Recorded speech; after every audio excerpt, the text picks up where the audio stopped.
Yan guys, ang ganda tingnan sa pambilya, di ba? Ayan. Ang ganda-ganda tingnan nila. Oh. Ayan. Wow. Napakaganda tingnan. Bahalag mainit. Bahalag ba mainit ko sa mapicturan ko sila. Ganda tingnan. Ang init-init. Ayan. Diba?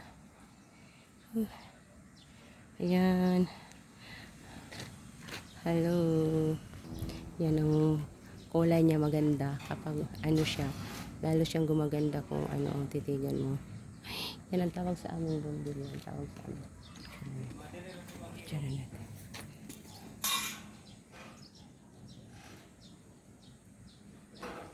Yan. Ganda siya tingnan guys. Oh, di ba? Parang nandun ka. Tsaka diyan maganda kapag magpa-picture ka diyan ka sa ilalim ng ano. Yan, galing ako na-relax ako tumitingin sa kulay nila. Yan.